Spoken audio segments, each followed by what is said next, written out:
Good morning. Good morning. Greetings. Welcome to the Life Empowered Living Room. I am Celeste Cuffy. I'm your host, and I'm so honored and privileged to be here with an amazing, amazing, amazing human being. I call him my brother. He didn't ask. He did not give me permission. I just kind of took it. But his name is Tyrone Daniels. Thank you for joining, Tyrone. Thank you for having me, sister. It is such an honor to be with you. And I want the audience to get to know you just a little bit. So I have a few what I call quick questions that I want to hear you answer right away. Okay. Copy that. Right. What is your Copy. favorite candy? Favorite candy is Twix. Oh, okay. I'm a Yes. Snickers girl, but I'll let you slide with Twix. Those are good. Uh, Boom. Favorite cartoon? Favorite cartoon is, I would say, Thundercats. No, Thunder Transformers. Transform. Transformers. Okay. Transformers. So have you been to the movies? Have you seen the I saw the new one. The new one, normally I can't go to those movies because I get motion sickness watching the really? new Transformers, but I Mhm. finally got over it. So I can enjoy it now. But before I could not watch the live CGI movies. Mhm. But Mhm. if you remember back in the day in the 80s, they had the original like cartoon movie, Mhm. Mhm. which was I saw that when I was like 5 years old and I was hooked ever since. So I love that. Okay, your favorite cereal? favorite cereal is Golden Grams. Golden Grams. Mwah, mwah. That's just Lord have sugar. mercy. That's it's That's- it's just shaped sugar. Okay, but okay, take what your was yours? poison. What's Something your like favorite cereal? Oh, it's sugar too, okay. so I really can't judge. Exactly. It's really sugar too. I love that. I love that. Now, what is something that most people don't know about you? What's a fun fact? Well, it's a fun fact that people don't know about me. I am a huge comic book nerd. Are you? Yes, I used to have a collection that could probably fill this room right here. Um, and I still keep, but I don't read as much as often as I used to, but I was a very big on comic books. I had a very huge collection until a flood took away all my comic books. But I am a huge comic nerd. So have you ever been like to Comic Con or any of those things?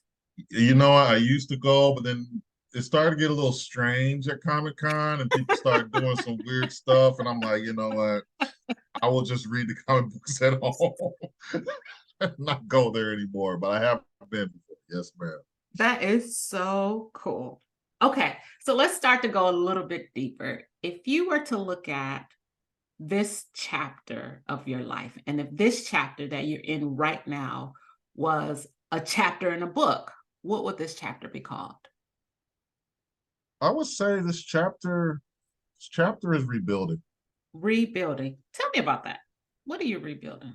So I've gone through a lot of transitions Mhm. in the last couple of years in my career, in my personal personal life, and moving to a new area. I moved to DC probably about 2 years ago, Mhm. and it was a little difficult, a little different. And when you're moving from Milwaukee, which I've known all my life, to someplace new, totally different food, different culture, different everything, you kind of have to let go of that old mindset and put on that new mindset. Mhm. So I'm trying to build kind of from scratch Mhm. of who I am and how to navigate in this new space. Mm. And and basically what I've learned was in order to be successful and you can't keep those same mindsets. You can't put old wine in new New wineskins. wineskins, yeah. So So, if I can yeah, I'm sorry. Go ahead. no, no, and that's just my whole mindset. It's just trying to adapt and pivot to where Mhm. I'm at right Absolutely. I have to say, I tell this, I share this statement time and time and time again because it was so powerful. I heard TD Jakes say, um, he said he was sitting in a room with corporate professionals and they were talking about, all the things that the companies need to do, how to get to the next level. He said the issue isn't that they don't know what to do to get there. It is, what are you willing to give up? What are you willing to let go of in order Mhm. to get there? And so I always think about that. What are you willing to give up to go up? I, And I totally agree with that. A wise man told me, he said, many of us wanted to be summer all year round. We wanted to be warm weather. And a lot of us fight against change mhm, and adapting. So if I go outside in the middle of December with summer clothes on, demanding for it to be summer, I'm going to freeze. mhm, But if I would just adjust for a while, it'll eventually become summer again. absolutely, So what are you willing to change? What are you willing, like you said, what are you willing to give up, to go up. to get to where you need to go? Yeah, yeah. And that's the phase that I'm at. I could be a little stubborn at times, as you know. Mhm. So uh, I'm just adapting. Yeah. I'm just adapting. And that's such a powerful statement. In the work that I do, I talk about adjusting, Mhm. because we often think that we have to quote unquote change. And I don't want to change for this person. I don't want to change for this company. I don't want to change for whatever. But the reality is, it's not that you're changing, you're adjusting, you're putting yourself in a place that is digestible for others, right? To really understand and interact with you. So you're not going to talk to a baby using college level language. You're going to talk to them in a way that's simplified, that they understand, right? And so, Exactly. but is that changing you, or is that just adapting and adjusting for the audience in which you're interacting in? And so, how has that journey been for you? How you talked about you're doing it, but how is it feeling? Oh, you know what? It's getting it's getting easier because, as you know, like in the field that I'm in law enforcement.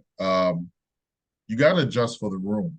You have to adjust for Mm, different situations. One yeah. day I'll be in a suit, one day I'll be in khaki shorts, one day everything changes so much. And I've noticed the successful people change. They Hmm. adapt. They they can move into a room, talk to that room, go on the street, talk to someone else, go into a corporate building, talk to them, and they're able just to do it effortlessly. Yeah. And that's where I want to be. And it's getting Yeah. easier as I'm out here because in DC, no one here is really from DC. We're all transient. We're all here Hmm. for a season and then we're out. So Hmm. Hmm. you have to adjust to this hodgepodge of people being in this new area. So it's becoming easier as time goes on. I think you just said something really powerful, though, just in terms of being in a place where you're all transients and you're trying to adjust and navigate this new space, and it's getting easier. But what's making it easier? Is it the practice of doing it every day? Is it the what's making it easier for you? Or is Uh, it your mindset? Because that's what I want to get you to. know, I, you know, I'm starting to become a fan of boxing. And when you're watching boxing, you'll see, and I've done a little bit of boxing in my past, is that if you don't adjust your stance to your guard, you're gonna get hit in the face a Mhm, lot. And that's the same thing with these different spaces. If you're not adjusting your stance and adjusting, go to mhm, southpaw or mhm. move your right hand up to protect your face or adapt to every boxer, I just got tired of getting punched in the face in life. I, yeah, I feel like that's legitimate. Like, I should just bob. I should just I'm move just gonna back a little bit. I'm just gonna come in. I'm like, but if you would just make a minor adjustment Wait, to your stance, yeah. to your hands, you can win this fight. And I just got tired of losing. So I think I'm in this space now where I'm in the process of wanting to win. Not just, hey, winning will happen if I wanted to. No, I want to win in whatever area I'm in. So I have to make those changes to get to where I need to go. Yeah, and you're So willing to do what it takes. Yeah. So, exactly. funny thing, totally off the subject, but on the subject, guess who else is boxing now? Is your Zachary. son boxing? Are you Yes. serious? Yes. I Uh, just tripped. know He's exactly. boxing now. I'm like, oh my God, this is really his twin. Yeah, he's boxing now. And You he is remember? loving it. You remember we were in that parking lot and you were pregnant with him, and I said he's going to be born on my day. I said that's going to be my buddy. Yeah, So he is your wow, buddy. He he is your is. buddy. I tell you his he's been lifting weights. He's been doing good. Yeah, he's in the gym quite a bit. That's So I'm awesome. watching. He actually said he's going to do his first match. I forgot what they call them, but next year. So he's starting to train for his first Wow. amateur whatever. So I was Are you like, going? okay. Are Oh you yeah, I'm gonna going? go. I'm gonna go. I don't appreciate it, but I'm gonna go. That's tough as a mother. That is tough as a mother. Oh Yeah, my goodness. I am going. Now, tell me this.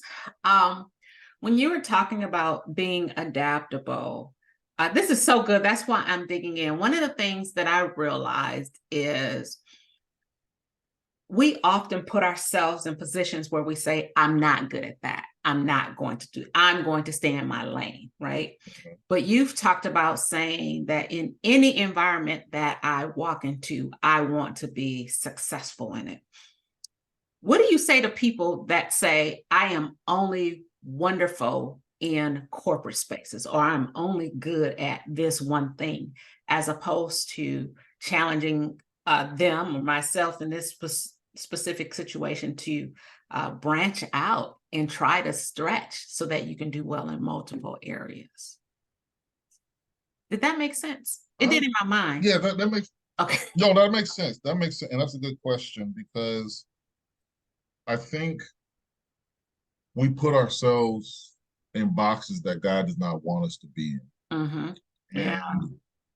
And there was a book that my dad made me read when I was a young man. It's called The Power of the Subconscious Mind. And Mm, whatever we feed ourselves, especially at night, what we listen to at night, it gets embedded into our subconscious mind. mm-hmm. And it'll either allow us to do something or not allow us to do something. Mm-hmm. So when people say, "Oh, I'll never own a home. I'll never," then you're mentally putting blocks in your mind to Mm-hmm. stop you from doing that. Mm-hmm. Mm-hmm. I'm very big, so when I went into a new career field, I had to get physically fit. I've never been a person to work out all the time, go to the gym, and all that different stuff. I hated that coming up.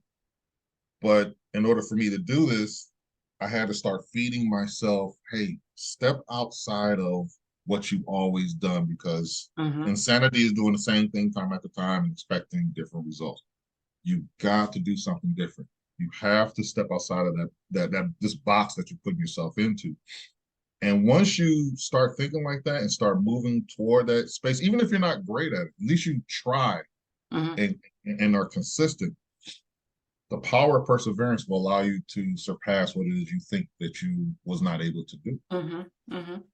So I think people need to start feeding themselves the right words of I Mm-hmm. can instead of I can't. Once you start doing I can, the world becomes a new oyster where it has you can do whatever you put your mind to.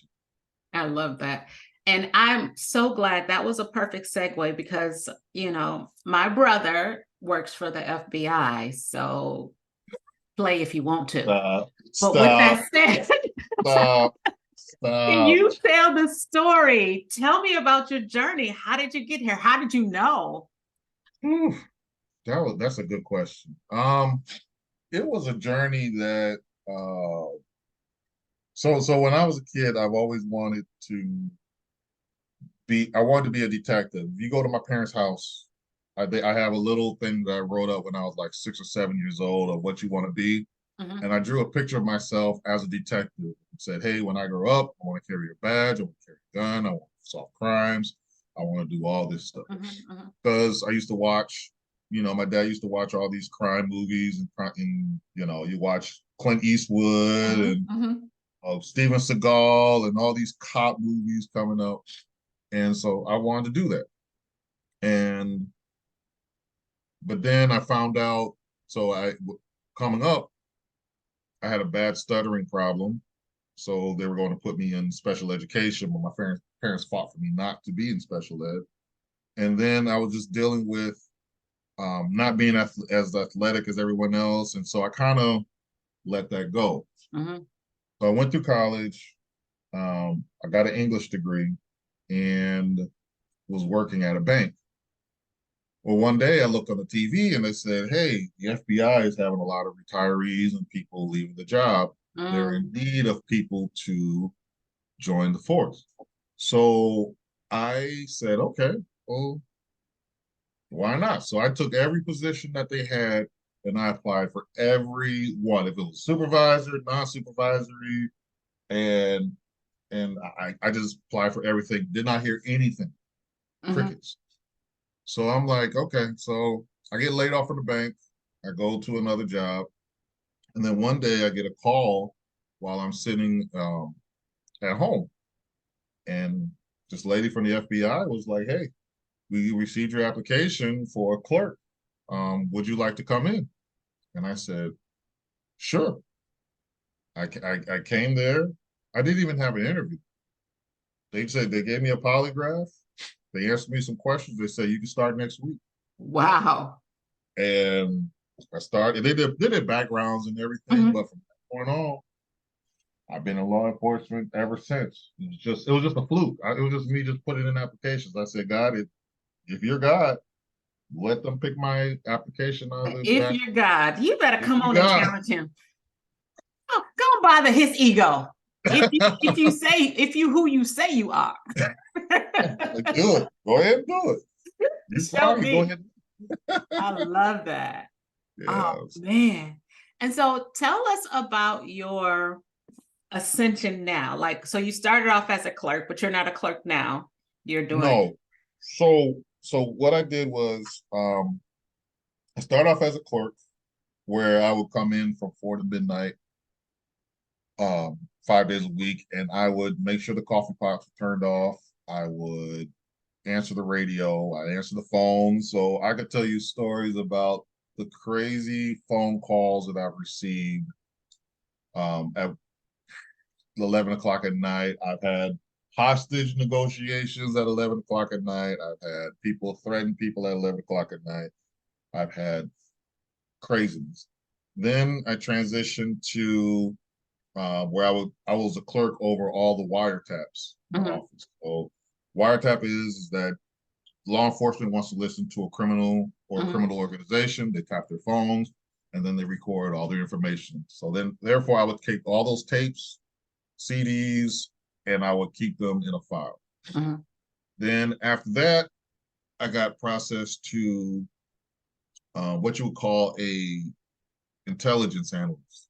So then I was on cyber squad. So we dealt with cyber crimes from Mhm. Russia, China, Iran, all these different countries of attacks against U.S. companies. And then I transferred over to the Joint Terrorism Task Force, JTTF. So then we would look into international terrorism, domestic terrorism, weapons of mass destruction, things like that. So then I did that for about 5 years. So then from there, um, I wanted to be a special agent, but Mhm. with the FBI, I was aging out. So like I think the age that you have to be a special agent is 37. So then therefore I was like, well, I want to be a special agent, but by the time they process my application, I'll be too old and I won't be able to be a special agent. So then I jumped ship and went over to Secret Service. Mhm. And then I went to Secret Service as a special agent. And that's where I've been since then. Makes sense. So So when you tell that story, and as I'm listening to you, what I hear is progression, progression, progression. mm, What kept you moving forward as opposed to saying, you know what, I can retire right here at the cyber level, or I could retire right here at the TAPS level. I could just take over this department, run it, and be fine. Like, what kept you saying, yeah, but there's something more? Yeah, there's something different. um I think as sometimes you get I hate stagnation. Mm, I'm more of like a river than a lake because mm. like I like You to better move. come on with the analogy. you know, rivers are always fresh. It's It's moving. always moving. Yeah. It's always, some of the cleanest water that you'll get is a river because all that stuff is just flowing and flowing and flowing. Man, I don't have nothing against lakes or ponds, but that's when it's nothing going on in it's just the same algae, the same Algae. bacteria. Yep. The first thing I thought. Yep. It's dirty. It's not clean. You can't swim in it. It's not exciting. It gets kind of boring. And Mm-hmm. at each stage, I would just get bored. And I would look Mm-hmm. at someone doing something that I wanted to do. Like I would look at your husband, Sheldon, who's one of my mentors. Um, I watched him as a kid, and he started off at Mm-hmm. rounding. Then he's like, okay, I'm going here, Mm-hmm. I'm going Harley, and I just kept on seeing him go deeper and deeper Mm-hmm. into his career. And I said, well, if he can do it, and we come from the same church, I can do it. Yep. And we serve the same God. You better come on. And then that was one person who I patterned myself after. I saw him do it a lot, and he would reinvent himself Mm-hmm. after every few years. And I said, that's interesting. I said, Yeah. he's not staying where he's at. He's switching. And He's he just grown. told me, I want to grow. Yeah. I Yeah. want to grow. So now let me ask you this. I've this is me. I watch a lot of TV, right? I watch a lot of the cop shows and the Equalizer and all the people with guns and they kill people. Yes. How has how has your faith, because I know you're a man of faith, how has your faith um impacted the work that you do? Because you have to carry a weapon, because you know what I mean? So do you feel a conflict at all, or You know what? So I deal with people who are in law enforcement and are in the faith. mm-hmm, And basically their whole stance is we are all instruments of God.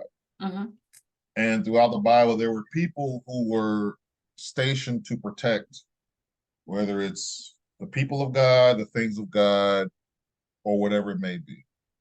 I know for me, I look at myself as a protector of people's assets. mm-hmm, mm-hmm, Their children. Like I do protection, so their children and things is that my job is to make sure that evil does not come upon them. mm-hmm, And I've had little old ladies who's had their life savings stolen by somebody mm-hmm, or robbed from someone. My job is to make sure that they have their retirement, they have their money, they have their peace.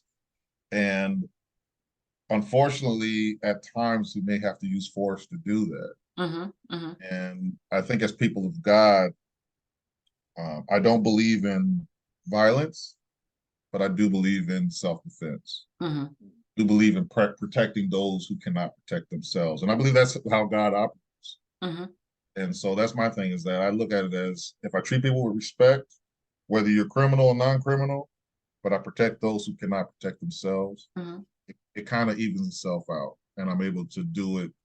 And I always keep God in mind whenever I am working. Like, God, how do I deal with this? How do I deal with this particular criminal? I don't want to do anything unjustifiably, because there have been cops that have hurt people unjustifiably.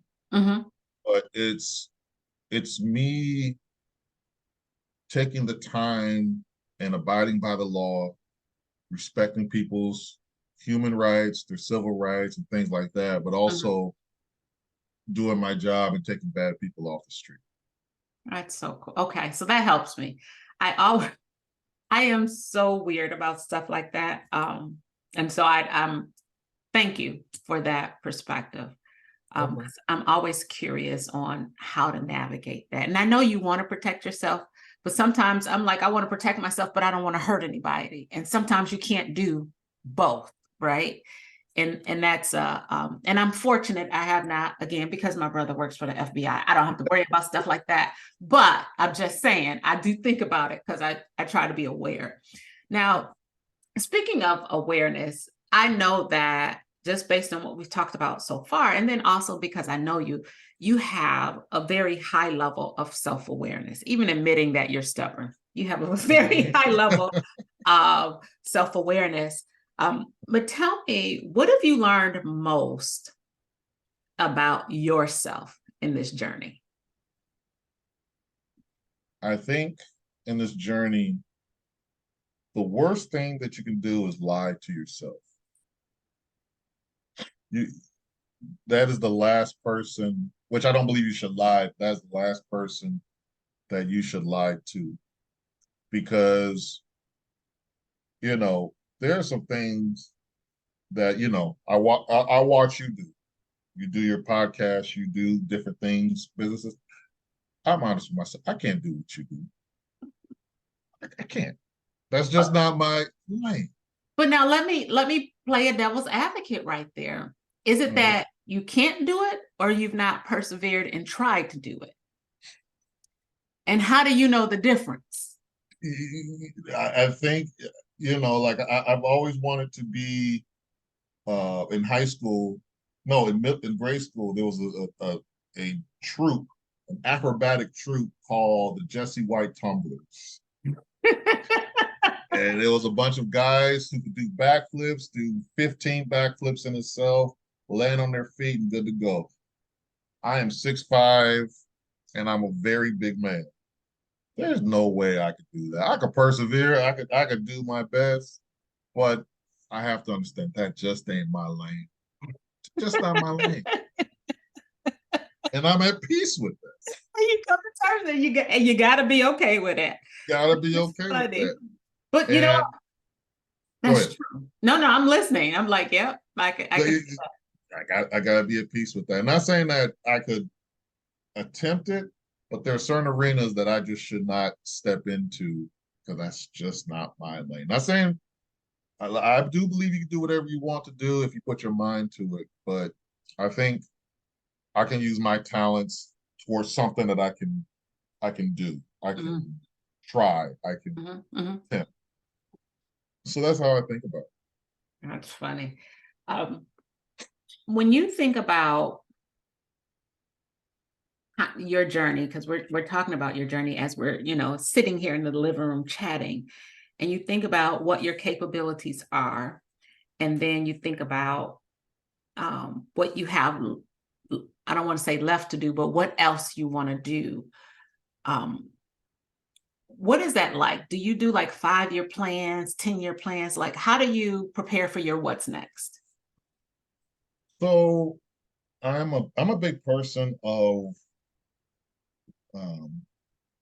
looking toward the future. I'm a big person of trying to put my finger on the pulse of what's going on. Like I talked to, when I was back in the city, back in Milwaukee, I used to talk to young people. And your son, my son, different people. And they put me up on so many things back then, which is just normal as of right now. So let me give you an example. Someone said, hey, there's something called Cash App where you can transfer money to somebody through your phone. And I said, you're crazy. I don't want to do that. That will never take off. But they said, Tyrone, just try it and you will enjoy it. So I tried it and it changed my life and I started using it. So my thing is that I want to know what's in the future and hop on that wave and invest and put resources into that, into those. I want to invest in the next Uber or develop the next thing in the future that will become prevalent 10, 20 years from now. Yeah. That, you see what I mean? That's my goal. Like I don't want to work all the days of my life. I want to be more of a builder and developer and solve issues and problems that will arise 20 years from now. Yeah. So you are not only, and this is perfect because we have not talked about this at all, which is the financial piece of investing today for your tomorrow. So very aware of what's happening today, alert in terms of today, but still having a pulse on what tomorrow will be. and being prepared for it. Now, I know your parents, I know our parents, and they are amazing. And I always talk about what Mother Daniel says when she says, save some, spend some, give some. And that is the saying. But in all of that, what do you do for you? How do you celebrate you? You know what? At my old age, Oh, come on. even though Celeste looks younger than me, she is older than me. You didn't have to announce it, but whatever. Keep going. But I'm learning to celebrate myself. Mm-hmm. It's very difficult because with our parents, there's something that like my mother coming up, I could probably name only three or four, besides her clothes, three or four material things that she owns. Mm-hmm. She does not have materials. Mm-hmm. Mm-hmm. And I always wondered why. Mm-hmm. And as I get older, I like the memories and experience Mm-hmm. of going someplace new or seeing someplace new other than having just a material object that I have to box up every time I move. Mm-hmm. So I'm learning to celebrate myself by getting away, seeing a new country, going to a new territory, Mm-hmm. seeing, all the stuff that I've seen in history books, and I like to see it in person. Mm-hmm. And so those are the ways that I like to celebrate. But rather than getting something material or Mm-hmm. something in hand, I like to see a piece of history or go Mm-hmm. someplace. So, okay, so this is good to hear. So not only are you financially investing right in the future, but you're also open to investing in yourself in terms of creating experiences, enjoying experience based on the things that you've seen, read, heard, or so on and so forth. So that is powerful. Now, tell me about your legacy. What do you want your legacy to be? I want my legacy, I want my children and my children's children and anyone else's children to say, hey, Tyrone Daniels made things easier for me. Mm, So I'm very big on African Americans getting into law enforcement. Uh, I'm trying to develop some type of pipeline because the only way things change in our society is if people that look like us interact with people that look like us. mhm, Um, you know, we grew up in Milwaukee. We know how people from Milwaukee act, how they talk, how they walk, how they do all that stuff. So it's easy to, even though you have exhibited much success, I can put you right in the middle of any spot in Milwaukee and you're able to communicate with those mhm, people that live in that area because you're mhm, from that area. mhm, I want to develop little black boys and girls to say, look, you could be the change in your neighborhoods that you wanted to see. The things that we experience with police brutality and things like that doesn't have to exist if you're in that police department, if mhm, you're in that agency, you're there. So I just want to create a space where all the hard things that I've experienced, mhm, mhm, they don't have to experience. mhm. It's easier. They can transition easier. It's They don't have to. easier. They don't Yeah. have to deal with racism or uh, gender discrimination or anything like that because I try to open up a path for them to come through. So that's where my legacy is. I just want to make things easier for the next generation because I think that's our goal. Mhm. What is your purpose being here if you're not making things better for those who's coming after you? Yeah, that's so good. Now, you talked about Sheldon being a mentor for you. Mhm. Um, what kind of characteristics do you look for in a mentor? How do you decide who you're going to look to? I think with a mentor, I think their integrity. Mm, Um, I think how they treat their family.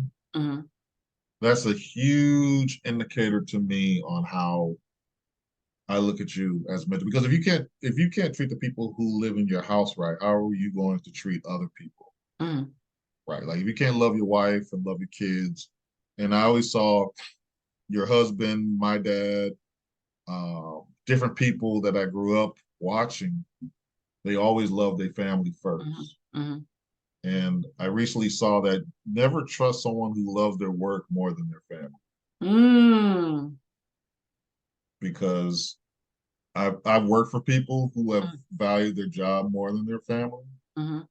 and it's always a disaster. But they've always kept that balance Yeah, of their career and their family, yeah, which I'm still trying to master. And they've kind of yeah. given the blueprint on how to do that. So I look at how they treat their family, their integrity, um, how they how they navigate different rooms, how they Mhm, navigate different situations, how they deal with adversity. mhm, When they're dealt with a problem, do they sit and cry about it, or do they always look for a solution? mhm, mhm, Uh, I know that Sheldon and different people like they're on the church board, and we dealt with some obstacles, mhm, mhm. and they always seem to, through the help of God, come up with a solution.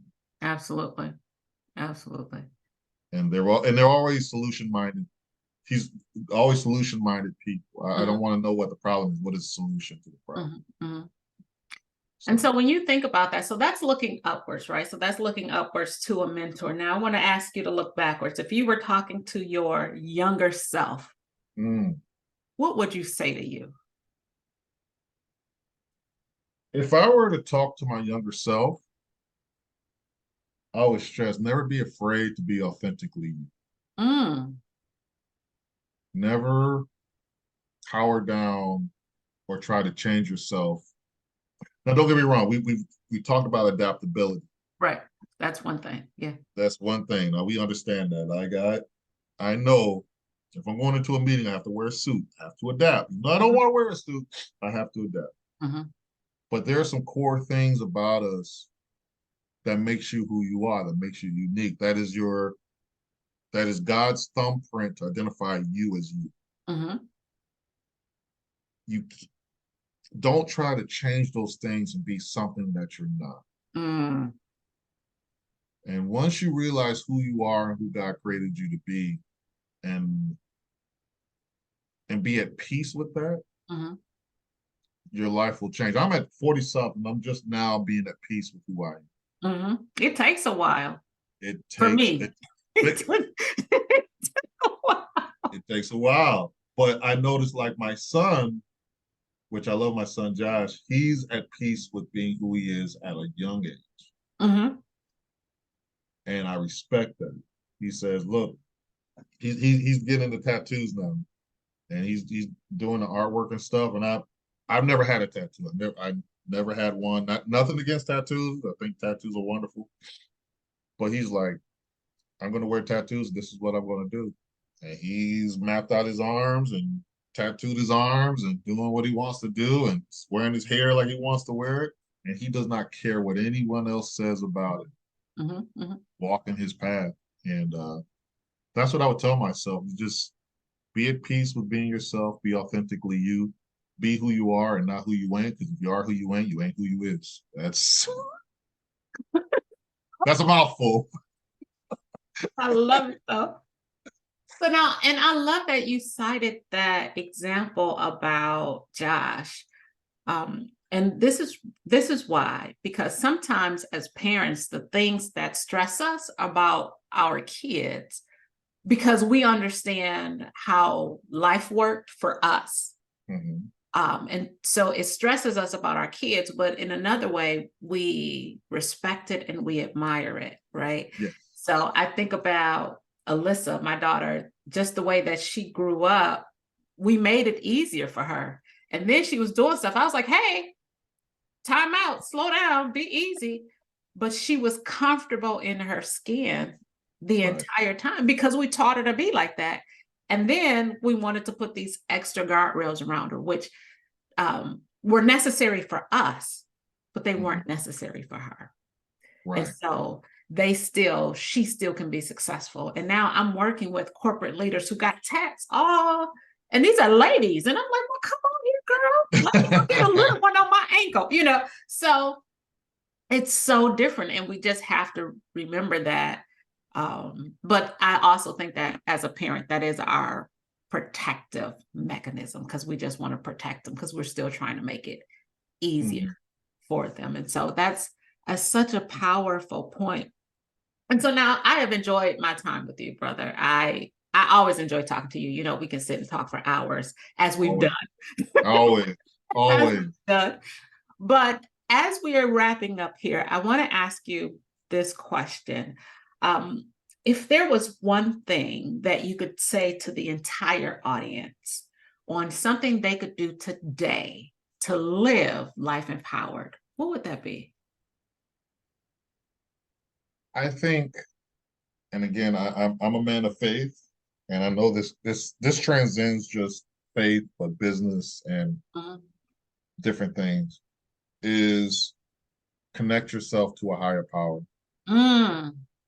Connect to a higher power, because a lot of times we're trying to navigate this world by ourselves, and we're navigating these business spaces, these industrial spaces, these faith spaces, and someone has a blueprint for us. I've noticed you and your husband, even though you in your ascension, you never forgot who God was. And you've always and take him wherever you go. Yeah. And you will if you want to be empowered, you got to connect to some type of power. Right there.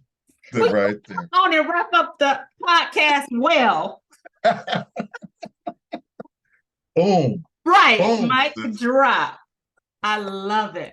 Thank you so much. Thank you so much for joining me. Thank you for your time. Thank you for your heart. You shared. I done got all warm and fuzzy on the inside because you were authentically you and sharing your journey and your truth. And I just appreciate that. And I know it's going to help somebody. And I believe it probably helped you, because this is almost a declaration again that you are rebuilding, and the best is on its way. So you just hang in there. So thank you, sister. I love you. Thank you so much again for your time. Love you so much. And